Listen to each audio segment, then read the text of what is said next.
Deuxième partie de l'Africa Newsroom, notre plateau est toujours au complet. Nous sommes toujours avec Makaïla Gebla, journaliste, blogueur, et Jean-François Akanji-Kombe, éditorialiste d'Africa 24. Place au grand angle.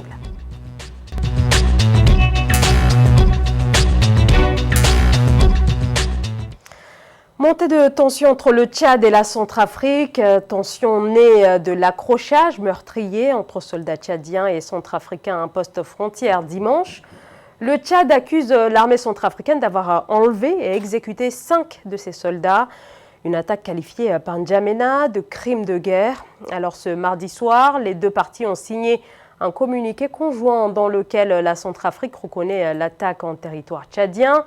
Mais sur le terrain, des échanges de tirs entre les deux armées auraient été observés ce mercredi matin et le Tchad continuerait d'acheminer des renforts militaires dans cette zone. Corinne Comdem. Le Tchad et la Centrafrique ont appelé les Nations Unies et l'Union africaine à enquêter sur un incident à un poste frontière au cours duquel au moins 6 soldats tchadiens ont été tués par les troupes centrafricaines, a indiqué mardi 1er juin un communiqué conjoint. L'incident menace d'aggraver les tensions entre les deux pays depuis que le Tchad a participé aux efforts africains pour stabiliser la Centrafrique en 2013, qui a été secouée par les insurrections rebelles depuis lors. Les deux parties ont reconnu la gravité de la situation et soulignent l'urgence de clarifier les circonstances dans lesquelles cette attaque a été menée, ont déclaré les ministres des Affaires étrangères du Tchad et de la Centrafrique dans un communiqué. Alors, depuis l'attaque, donc, le gouvernement tchadien achemine des renforts vers la zone frontière avec la Centrafrique, officiellement pour sécuriser la frontière. Jean-François Akanji-Kombe, est-ce qu'une escalade peut encore être évitée entre les deux pays? Zara, la première chose que j'ai envie de dire dans cette situation, c'est d'abord de dire qu'il y a eu des morts, de part et d'autre. Au Tchad et en République centrafricaine, et nous devons nous incliner devant la mémoire, leur mémoire, et j'adresse mes condoléances bien sûr aux familles qui sont endeuillées. Et puis, vous parlez d'escalade, moi je note pour m'en réjouir et souhaiter que ça continue, qu'il y a des signes d'apaisement aussi. Il y a des signes d'escalade, il y a des signes d'apaisement de la situation. En particulier, vous avez évoqué tout à l'heure un communiqué conjoint qui est né d'une réunion entre des ministres centrafricains et des ministres, des représentants de l'État tchadien. Il faut souhaiter que ce chemin de l'apaisement soit poursuivi. Mais vous avez raison, cela ne suffit probablement pas. En tous les cas, du point de vue qui est le nôtre, celui des citoyens, c'est de dire plus jamais ça. Parce qu'il ne faut pas cantonner cette affaire à une affaire tchado-centrafricaine.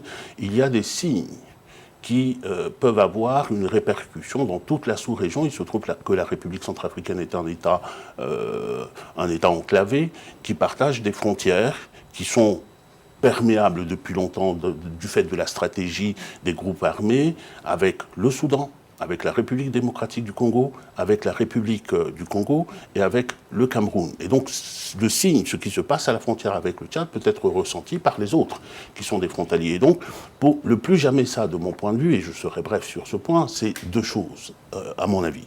C'est d'abord savoir ce qui s'est passé. Ce qui s'est passé très précisément. Et de ce point de vue-là, je pense c'était bienvenu d'avoir mis en place une commission d'enquête internationale pour pouvoir établir les faits, pour que ces faits soient indiscutables. Mais avant cela, il y a déjà quelques éléments qui résultent du communiqué conjoint que vous avez évoqué tout à l'heure, et qui sont des éléments, d'abord qu'il y a des groupes armés qui traversent la frontière de part en part et qui vont se réfugier comme sur une base arrière au Tchad. Ça, c'est un premier élément et c'est un premier point de problème. Le deuxième, c'est qu'il y a des troupes centrafricaines, des forces armées centrafricaines qui sont entrées dans le territoire tchadien, et ceci a été reconnu. La troisième chose que je note dans ce communiqué conjoint, c'est que le gouvernement centrafricain se dit surpris, ce qui veut dire que l'ordre n'est pas venu du chef des armées, du chef suprême des armées, qui est le président de la République, mais qu'il est venu d'ailleurs, donc il faut établir cela. Et puis, et dans tout cela, il faut prendre conscience de la gravité aussi de ce qui s'est passé. Parce que autant avoir ou avoir sans réaction des rebelles sur son territoire, cela pose problème. Mais violer l'intégrité territoriale d'un État, cela pose problème également. Et en droit international, c'est simple, on le qualifie d'acte d'agression. Et l'agression, c'est un crime qui est passible de la justice pénale internationale, de la même manière que les crimes de guerre que vous avez évoqués tout à l'heure. Donc prendre vraiment la mesure de l'événement. Et la deuxième chose, pour qu'il n'y ait plus jamais ça, c'est que chacun assume ses responsabilités. Moi, je suis centrafricain, donc je m'adresse évidemment aux autorités centrafricaines en particulier. Un gouvernement ne peut pas se permettre simplement d'être étonné qu'il y ait eu un acte aussi grave sans prendre des mesures. Par ailleurs, pour les personnes qui sont à l'origine de cet acte d'agression grave. Et ces personnes, c'est peut-être les FACA, c'est possible. Le chef suprême des armées, comme je l'ai dit tout à l'heure, c'est le président Touadéra, mais les FACA, il était allé également avec d'autres personnes qui sont les Russes de la compagnie Wagner. Et de ce point de vue-là, là aussi, c'est une question. Le président de la République reste, en tout état de cause, le garant de l'exécution de nos accords avec l'étranger et le garant de ce que nous entreprenons à l'extérieur. Je ne veux pas aller plus loin. Nous sommes dans une période d'apaisement et j'appelle cet apaisement de tous mes voeux, mais j'appelle aussi à ce que, avant même, sans même que cette commission d'enquête puisse établir les faits, les autorités centrafricaines, pour ce qui me concerne, savent ce qui s'est passé et des mesures doivent être prises. Makaila Gebla. Moi, je pense que c'est Jean-François évoquait des situations quand même assez inquiétantes. D'un coup, il a évoqué la responsabilité du fait que le Tchad qui abrite, selon lequel beaucoup de soupçons sur le Tchad qui abrite des rebelles centrafricains depuis toujours. Et de l'autre côté, le fait que l'armée centrafricaine fasse une incursion sur le territoire tchadien, affronte des militaires tchadiens, inquiète également, donc des crimes qui relèvent de compétences des juridictions internationales, tout à fait, je suis d'accord. Sauf qu'aujourd'hui, on est face à une situation extrêmement grave. Vous savez, depuis 2013, le Tchad abrite plusieurs personnes réfugiées au Tchad, donc des Centrafricains. Et à cela s'ajoute la porosité des frontières entre Tchad et Centrafrique et aussi des communautés de part et d'autre. On trouve autant des gens d'origine tchadienne qui sont devenus centrafricains et des Tchadiens, des gens d'origine centrafricaine qui sont des Tchadiens et qui se trouvent dans ces pays. Donc, en principe, je pense que la raison devrait prévaloir entre les deux États. Sauf que ce qui s'est passé le dimanche est incompréhensible de notre point de vue. Parce qu'on savait très bien que du côté de N'Djamena, N'Djamena est inquiet du fait que la Centrafrique, Bangui, soit soutenue, épaulée par des militaires russes. Ça inquiète énormément Bangui. Donc, cette société paramilitaire Wagner. Ça inquiète Bangui et ça inquiète N'Djamena et ça inquiète également les partenaires du Tchad. Je ne vais pas citer, certainement que vous connaissez. Donc la présence russe dans ces pays inquiète énormément certains partenaires du Tchad. Maintenant, c'est qu'il y a eu des morts d'hommes, des soldats tchadiens sont morts. Donc une commission, heureusement, tout à l'heure tu parlais d'escalade, donc heureusement il y a un communiqué de presse est venu apaiser, il y a une délégation centrafricaine qui est venue en N'Djamena, mais je n'ai pas aimé le ton du ministre des Affaires étrangères du Tchad et même le ministre de la Communication du Tchad qui ont tenu des propos quand même qui ne sont pas de nature à apaiser la tension. Parce que d'un côté, ils se sont dit que le Tchad n'est pas un pays qui pourrait être attaqué et qui est resté de manière passive. Donc ça, c'est une réaction qu'il faut d'abord relever et qu'il faut d'abord condamner. Donc, autant, dès le départ... Makaila, peut-être une question sur les autorités tchadiennes. Est-ce qu'on n'a pas un problème entre le ministère des Affaires étrangères et du côté le gouvernement lui-même? Parce qu'on a quand même des déclarations contradictoires. D'un côté, on a le ministère des Affaires étrangères qui salue l'initiative justement de la création de cette commission. Oui. Et de l'autre, le porte-parole du gouvernement qui dit qu'il n'y a pas de nécessité de lancer une enquête. Justement, tu relèves un point. Il faut une cohérence gouvernementale. On a l'impression que le porte-parole du gouvernement tchadien et de l'autre côté, le ministre des Affaires étrangères, ont dit des choses tout à fait différentes. Ce qui amène à soulever plus d'inquiétude dans l'approche et la recherche de solutions dans ces conflits, dans ce conflit qui vient de naître. Heureusement que le Tchad, tout comme la Centrafrique, ont appelé la communauté internationale à les aider à désamorcer cette crise. Donc nous pensons qu'effectivement les deux parties prenantes puissent quand même arriver à harmoniser leur point de vue et à faire en sorte qu'il y ait une solution pacifique. Sans cela, je pense que déjà il y a un lourd soupçon qui pèse autant du côté de N'Djamena, qui abrite des rebelles. Vous savez, Nourdine Adam, Abakar Saboun, etc., des leaders de la rébellion centrafricaine sont fréquemment aperçus, vus en N'Djamena. Et donc ça inquiète forcément Bangui. Et récemment, quand Déby était décédé, on a vu le président Touadéra venir à N'Djamena. Il n'a pas duré, il a assisté juste aux obsèques. Il est rentré précipitamment à Bangui. Donc ça montre effectivement les climats assez suspects entre N'Djamena et Bangui. Il faut absolument que les deux parties et les deux États puissent quand même harmoniser leur point de vue pour éviter à ce qu'on arrive à des situations extrêmes. Jean-François Kandikoum. Moi, je reviens quand même sur un élément de ce communiqué conjoint qui est la surprise de mon gouvernement, du gouvernement de la République centrafricaine. Et donc, j'ose interpréter ce qui s'est passé, non pas comme un acte délibéré conçu au sommet de l'État centrafricain contre un peuple ami, un territoire ami et frère qui est le Tchad, mais comme une opération qui a des motivations et des ressorts qui doivent être reconnus à Bangui. Et c'est contre ces ressorts qu'il faut frapper, à mon avis. Et puis, à partir de maintenant, la voie de l'apaisement doit être amplifiée. C'est vrai qu'il y a des déclarations un peu divergentes, mais moi, ce à quoi je veux me tenir et me tenir arrimé solidement, c'est la déclaration conjointe et la mise en place de cette commission d'enquête. À partir de là, et ce n'est qu'un premier pas, à partir de là, je pense que les deux pays frères doivent discuter plus avant. Ça aurait dû être fait déjà depuis longtemps, de mon point de vue. Nous sommes, la République centrafricaine, un pays en conflit depuis longtemps. Et ce conflit est un conflit qui a des répercussions au plan régional.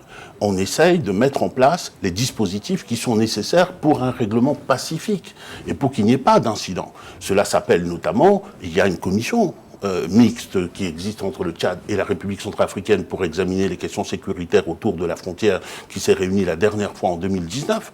2019, nous sommes aujourd'hui en 2021. Pourquoi ne s'est-elle pas réunie plus souvent que cela? Maintenant, il y a des outils des relations internationales qui sont des outils ordinaires, tels que des accords d'extradition, des accords de poursuite, des accords pour la poursuite de criminels, d'un côté comme de l'autre, d'un côté comme de l'autre de la frontière, comme des accords de coopération policière pour les enquêtes qui peuvent être menées d'un côté ou de l'autre de la frontière, ou des accords, je dirais même, de coopération de défense. Ce sont des choses qui auraient dû être faites déjà. Si ça avait été fait, je pense que nous aurions évité cet incident-là, mais il n'est jamais trop tard. Il faut que demain, les mesures soient prises, et ces mesures-là, ce que je veux dire, c'est qu'il ne faut pas se dire que la commission d'enquête internationale suffit pour quoi que ce soit. Le rôle d'une commission d'enquête internationale, c'est d'établir simplement des faits objectifs. Après ces faits objectifs, il y a des décisions qui doivent être prises. Et ces décisions devront être prises, et le plus tôt est le mieux. Et je pense même qu'un certain nombre de décisions doivent être prises avant même les conclusions de cette commission d'enquête. Makala Gebla. Tout à fait, Zara. Il faut relever ici qu'entre 2008, 2009 jusqu'à 2010, entre le Tchad, la Centrafrique et le Soudan, il y avait une force mixte qui était là pour éviter effectivement des tensions comme ça entre la frontière, parce qu'il y avait des rebelles tchadiens qui se trouvaient déjà au Soudan, et de même qu'il y a des rebelles soudanais qui se trouvaient à la fois et en Centrafrique et au Tchad. Et donc une commission tripartite, Tchad-Soudan, chaque pays avait amené un groupe de militaires pour sécuriser la frontière. Il est temps que le Tchad et la Centrafrique, et même là, les affrontements ont eu lieu avec la frontière, avec le Cameroun. Il faut que les trois États puissent réfléchir à comment avoir des forces tripartites qui puissent quand même sécuriser le long de la frontière commune. Sans cela, je pense que déjà un lourd soupçon pèse sur le Tchad. Donc, du coup, il est temps que les Tchadiens et les Centrafricains, et même au niveau de la sous-région, il faut mobiliser la CEMAC. Quand tu parlais maintenant des instruments juridiques internationaux, il faut activer la CEMAC pour qu'elle puisse quand même jouer sa partition dans les cas d'accalmie et surtout d'apaisement. Et l'ensemble de ce dispositif-là ne peut être conçu qu'entre les peuples frères de Centrafrique, du Cameroun et du Tchad. C'est-à-dire entre leurs forces armées régulières. La République centrafricaine ne peut pas imposer aux autres États ses propres accords avec un groupe qui est un groupement privé de mercenaires. On ne peut pas l'imposer dans le cadre des plans de sécurisation régionale. Donc, ce sont des décisions importantes et graves qui doivent être prises à Bangui, à N'Djamena sans doute, et à Yaoundé. Le problème de la Centrafrique depuis toujours, c'est que c'est un pays considéré comme le ventre mou de la sous-région. Et au regard de son passé militaire, c'est-à-dire de coups d'État, de renversement des situations. Vous savez, en 2003, Patrice a été renversé par Bozizé, qui était appuyé par N'Djamena. En 2013, Bozizé a été renversé par la Seleka appuyée par N'Djamena. Donc moi je pense que je comprends, je partage l'analyse qu'a fait Jean-François tout à l'heure par rapport à l'ingérence effectivement des pays voisins, à l'implication des pays voisins que tu souhaitais.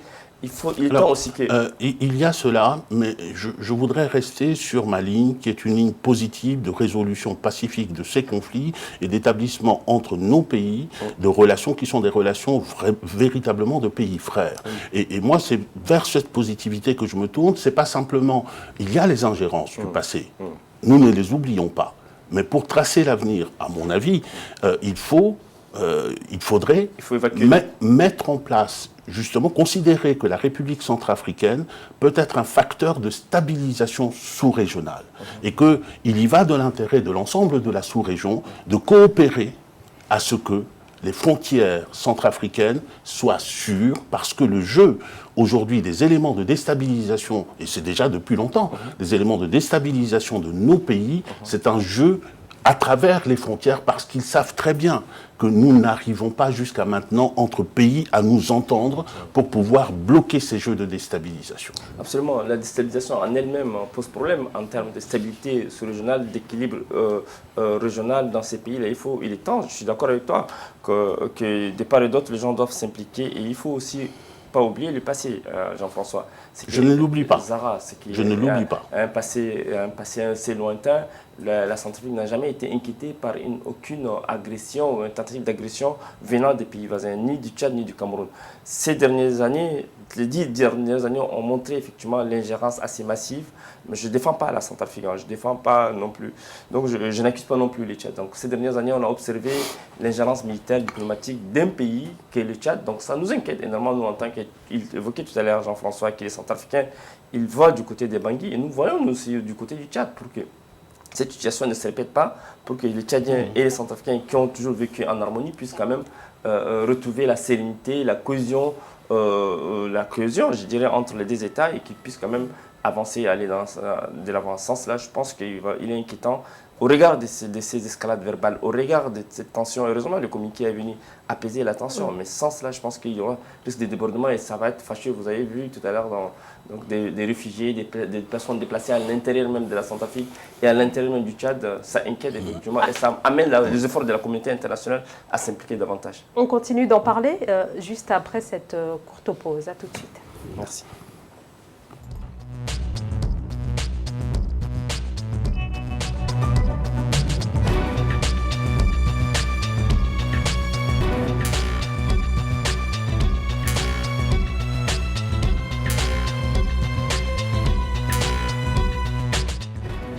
Troisième et dernière partie de l'Africa Newsroom. Merci à vous si vous nous rejoignez. Nous sommes toujours en compagnie de Makaïla Gebla, journaliste, blogueur, et de Jean-François Akanji-Kombe, éditorialiste d'Africa 24. Juste avant la pause, nous parlions de cette montée de tension entre le Tchad et la République centrafricaine. Jean-François Akanji-Kombe, et vous vouliez parler des conséquences de cette tension sur les populations. Oui, je voulais rappeler quand même qu'un des points de vue les plus importants, c'est le point de vue des populations. Et il faut tenir compte du fait que dans ces deux pays, nous avons des échanges depuis fort longtemps, depuis très longtemps, même avant la colonisation d'ailleurs.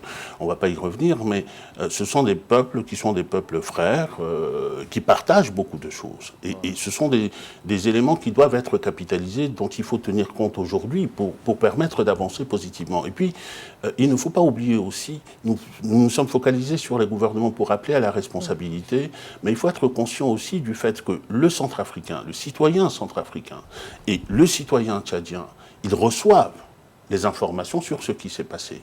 Et il y a aujourd'hui des relents, comment dire, pas des relents, il y a une fibre patriotique qui est en train d'être agitée, pas au niveau des gouvernements, pas au niveau des administrations, mais au niveau des populations.